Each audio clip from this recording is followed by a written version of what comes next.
Hello and welcome to this presentation. I am Ikenna Onwuegbuna. I am a musicologist, and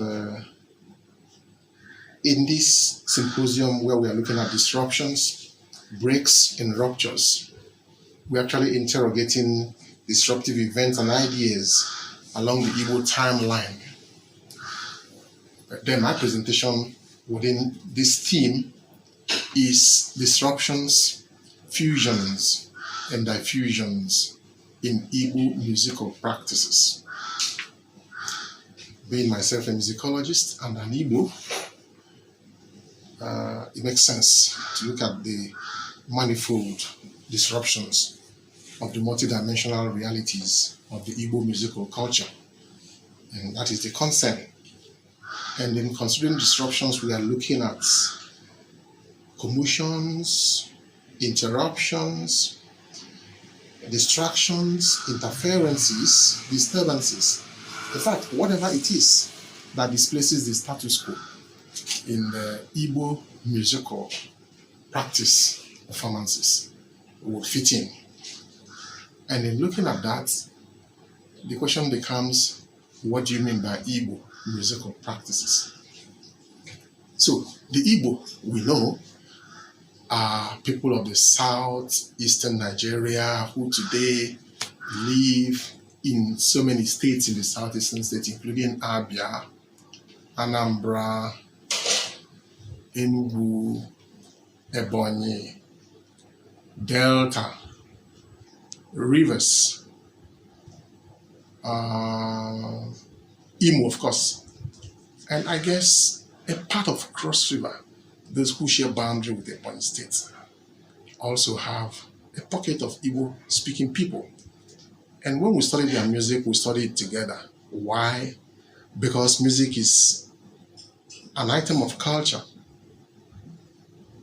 Just like language, the music as an item of culture becomes a dynamic expression.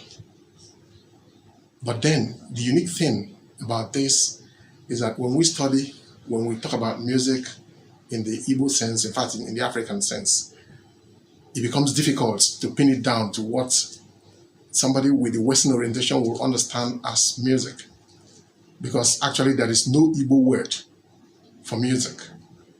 Rather, you have a generic term that will accommodate so many aspects of the Igbo artistry that involves sound. So the Igbo music goes beyond manipulation of the sonic material. As a matter of fact, it's appreciated along the lines of what goes with sound, with language and poetry, with dance, with drama, with fine art, and all of that, all in folk environment. So the Igbo, in their ancestral home, perform their music basically as a functional aspect of culture, not necessarily as an item of entertainment, even though it accommodates that. It may be ritualistic, at the same time, it may also be aesthetic. Okay? So looking at Igbo music, we look at its utilitarian value, we look at its aesthetic value also, and we look at also its contingent value, what tumbles out without being intended. For instance, in a funeral, for instance, you discover that the Igbo did not conceive music as something for entertainment. But even in the course of that performance, where it serves a specific role in funeral, you find out that other, contingent elements drop out of it. Okay? In the middle of a performance, something erupts and people begin to respond to that, and it becomes part of the music. That's where you see the drama. So in the performance of the music, you find people dramatizing either the lifestyle of the person whose funeral is being celebrated, or any of such. We have written about this somewhere, Ikenna Onwuegbuna, where we consider the creativity in calamity, looking at Igbo music in its performative stance in celebrating funeral. So we're looking at disruptions, and what do we mean? Igbo music exists in 3 categories. Okay, so I like the number 3, so I'll be dealing with 3. Okay, in the triadic space of the Igbo, you find that you have what you call the recreational music, which actually is the least in consideration, the least in seriousness. So talking about the triadic space occupied by Igbo music in society, we look at the recreational, which is the least serious. In the recreational, you find that the Igbo perform such music within the recreational category purely as entertainment. This is where you have the moonlit, plays where music is celebrated, and you have those aspects that are not truly serious, where people gather in storytelling purely to entertain. Okay, some age grade also find music just to entertain themselves, and that's where the recreational category falls. But then there is the incidental. In the incidental, which is not premeditated by the performers, they are just living their formal life, and all of a sudden something happens and they erupt in music, in songs, and dances, even drama and paintings. Okay? You consider those ones as the Igbo music that belongs to the incidental. You didn't, for instance, plan to have a windfall in luck, and something just happens. You burst out in songs. Okay? Like the woman who won lottery and she had a withered leg, one leg, she suffered polio, and this lottery was a windfall that she wasn't expecting, and then she burst out in song. Senteje noma, omana gbaji huso gbaji, senteje noma, omana gbaji huso gbaji. A woman from Ubro Hazara area saying, let me dance on this feet that is firm, even if it is going to break, I don't care. Why? Because she's expressing joy that just collapsed on her. So that's incidental music. If, for instance, a mother leaves a baby in the hands of somebody to babysit, you are not expecting that the baby would go uncontrollable in tears, in cries and like that, or through tantrum. And so in that state, all of a sudden you find yourself bursting out in a lullaby. You didn't plan it. So it becomes incidental. Or our work songs, people didn't really plan for a music, but to drive away tedium from their work, they make music on the spur of the moment and begin to dance and sing to it. That is the incidental. But the one that is actually premeditated and planned and performed are the ones that belong to what we call the occasional category. Okay? We marry occasionally. We give birth occasionally. We take title occasionally. We celebrate our festivals occasionally. So those occasional events have the music that is, created and, composed for them. So when somebody takes the Ozo title, it is the Ozo music and no other that you will play. And that means the music has been composed with the Ozo title taken in mind and then reserved for that event. We also die occasionally. So when somebody dies, it's not the kind of music you perform for somebody who died that you perform for somebody who won lottery. Okay? And in all of this, you don't know the composers of all the songs. They are, owned by the community. And all this music for the Igbo is a celebration in spiritual and socio-cultural stance. Okay? But if anything happens and disrupts any of the events for which this music is performed, then it definitely will affect the music. And today we have seen a lot of that.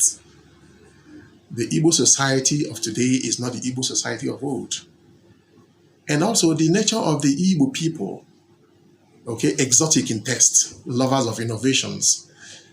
They don't miss any opportunity to find something to explore, and highly accommodating to new things. That already I said that they love innovations. So by the nature of the Igbo, they already have an accommodation for what you may call interferences, even if they didn't intend it to be interferences. But at the end of the day, it takes its toll on the sanctity of the music, so to speak. Okay? So we begin to look at them. The Igbo music, if you consider three sayings which fall within the Igbo worldview about music. For instance, one, they say na egwu di na mba na-ejelu mba ozi. Okay? In other words, the music of a people services their needs. Okay? Egwu di na mba ka mba ji ebi, egwu di na mba na-ejelu mba ozi, that kind of thing. You also hear another saying like egwu gbaa n'iru haze ka haze na-agba. Egwu gbaa n'iru haze ka haze na-agba. So the music that comes with your generation is the one you dance to. The music that comes with your age is the music you dance to.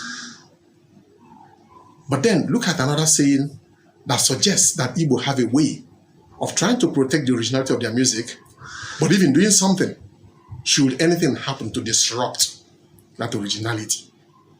And so they say, egwu mughọrọ ọzọ, mmụta ọzọ.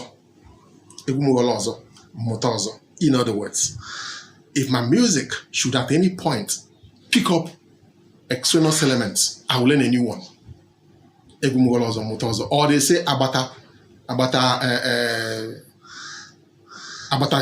mmụta egwu, mmụghala egwu ọzọ. In other words, once my neighbor begins to perform my music or masters my music, I learn a new one. So inbuilt in the Igbo philosophy are ways of responding to disruptions in the musical performance, as we find in these sayings. So what are the things that will disrupt Igbo music? Many of them. In that communal state, you discover that the Igbo, in the way they are open to culture contacts. So these culture contacts can come from intercommunal trades, okay, or from migrations, intercommunal migrations, especially necessitated by intercommunal marriages. So new aspects of culture begin to disrupt the, so to speak, sacrosanct culture, okay, musical culture. And then intercommunal conflicts like wars. When a particular community is subdued in war, the stronger community will definitely impose its culture, one of which is the way music is done. So naturally, the adjustments begin to happen. And when they happen, they begin to also. But then, the Western culture interference is also another one, orchestrated by colonization, which also brought urbanization. All of this made it possible for communities to merge, for borders to collapse, even for ethnic intermingling. Even elements that belong to other ethnic groups, like the Yoruba, the Efik, the Ibibio, all those neighbors, they begin to find their way in the cultural arena of the Igbo, where the music is also affected.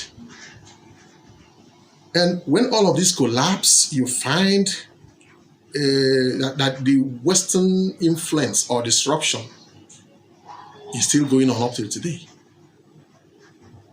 And we're going to look at what it eventually resulted into. Is it all negative, or has it got some positive aspects of it that one would say wasn't planned but ended up being desirable?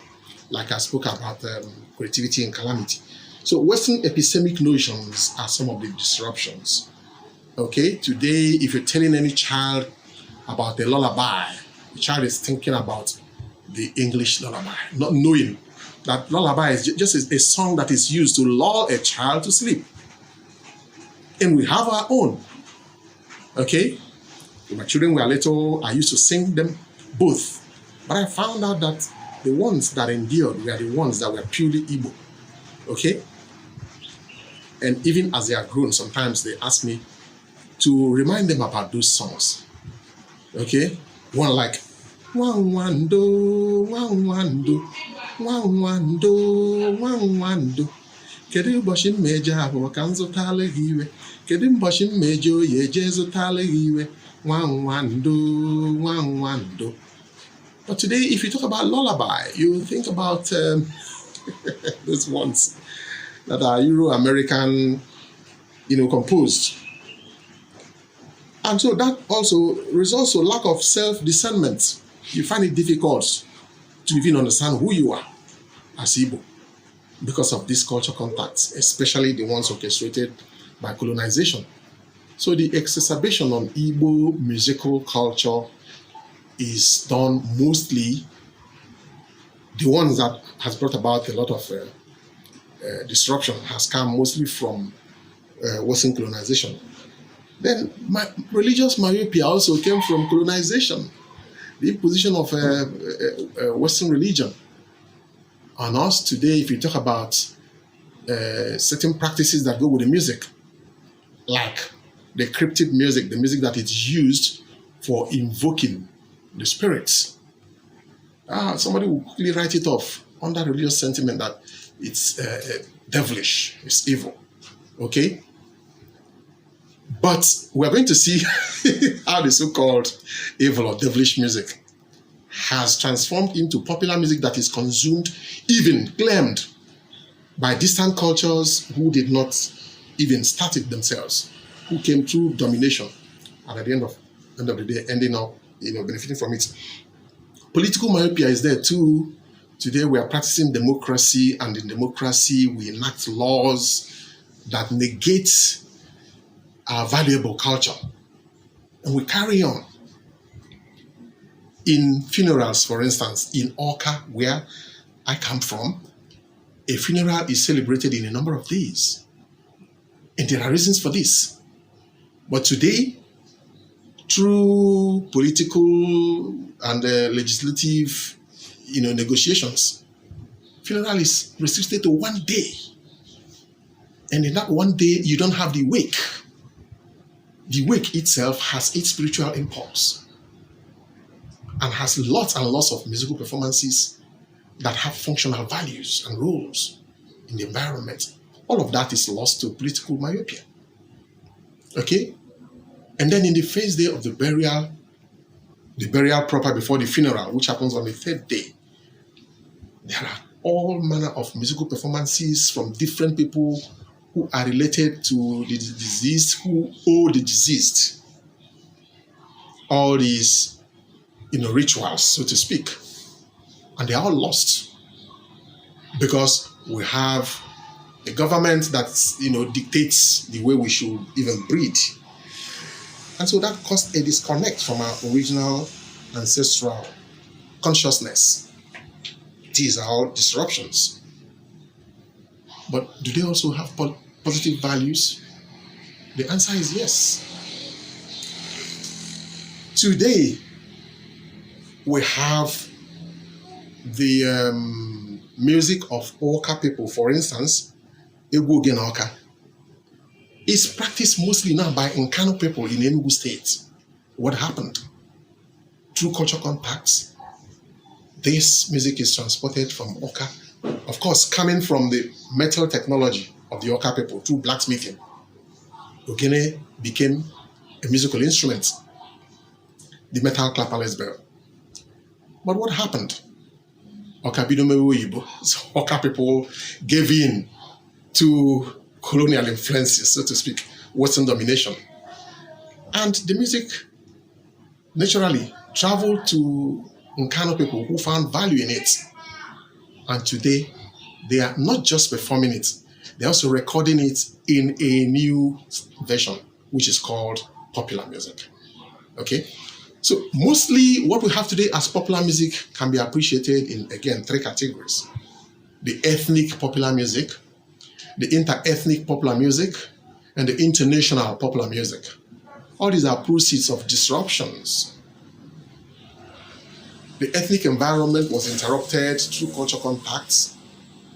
And so music that should belong to a particular category in the three categories got liberated and finds itself in the center stage of performance. And it becomes music performed outside of where it was initially, designated. And especially those ones that belong to the recreational, category. Since there are no rigid strictures for them, society will allow that. So that way, the disruption gave rise to a creative diffusion. And you call that inter-ethnic popular music. So you discover that the music of worker people, for instance, performed today, or even the music of Ezago people, or the music of any Igbo community, so to speak, would have elements of other ethnic communities appropriated through cultural contacts with those communities. The positive impact of these disruptions in Igbo musical practices. We have looked at ethnic popular, inter-ethnic popular, and now the international popular music. Okay? The Igbo, a stock of Igbo people were enslaved during the transatlantic slave trade. And they took items of Igbo music, including the instruments, musical instruments, to develop the new world, the America. On getting there, denied of their language and everything else, they found another way of making their music. Today, if you listen to rap music, you see that they are inspired by the incantations that were done in the cryptic music of the diviners. Okay? As the diviner is doing what he's doing, he plays his ogene and he speaks in tongues, in quotes, addressing his ancestors, invoking powers to help them do what they do. And that's what these young people did when they found themselves in the new world. And today, you recognize that as rap music. Chanted poetry also is part of it. All of them have gone into rap music. And so, the Igbo culture is marketed even though it is shrouded in a new package. And when it came back, when such works returned to the Igbo land, the people who are conscious of the culture can quickly see the borrowed elements, the retentions in them that call to the point of where they started originally. Okay? So they can identify that. Of course, our high life music is one that is celebrated all over the place. It came from our folk tales. The Caribbean calypso music is also an aspect of that music from the Igbo. Etymologically, we have also said it somewhere where an African-American author admitted that calypso was actually an Igbo word that said kaisko, but actually he was talking about bahesoka, which means tell me more. And it came from the slave ports in the Arochukubende axis. So as you tell stories that your listeners enjoy, they cheer you to tell us more. Bahesoka, okay? And then from there, Kaisko or Calypso, evolved. We've written about this in some other areas where the argument was collated, and it became clear that the most convincing one was that one with the Igbo roots. Even reggae music has been traced to Yoruba folk song called Erege. Ereg, written about this somewhere else. But it is not to wash them, with the sentiments. It's something one can investigate and discover if there are such elements truly. Okay? So the fusions are such that have been diversified and scattered all over the world, and people perform them in different styles and versions, all of them arising from disruptions.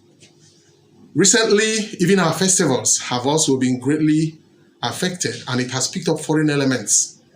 Okay, the Caribbean carnivals, came from our festivals. If you have attended the Egwi Mooka festival, for instance, you will clearly see that this was the carnival that was expanded in the performance in the Caribbeans, celebrating one thing or the other. So the disruptions of the status quo in the Igbo living has given birth to different kinds of cultural diversification and diffusions that are shared and respected, with its large economic value, enriching nations of distant lands beyond Africa. Somebody called my attention to Une in an interview that I granted sometime, I think it was in 2012, 2011, tracing Une to the string instruments of the Western world. And we saw value in that, line of arguments. And saw that the Une, the musical bow, stringed instruments, is redolent in the Igbo area of the southern Nigeria. And that is also where High Life found a safe ground to develop, especially the guitar High Life music.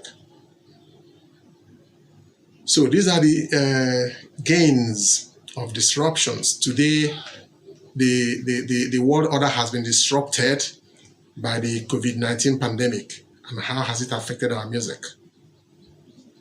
So many ways too. So what has happened? What we do today is to improvise in our homes with our families and record with the gadgets of the Western world and send them out for people to appreciate. So many people have discovered their musical talents now that they have time to contemplate their lives, and many songs have been written, created, just because people were compelled to stay at home for months on end. At the end of it all, like I said, Igbos like to explore opportunities. And so every opportunity that presents itself in a disruption is explored positively, giving rise to new areas of creativity. Thank you very much.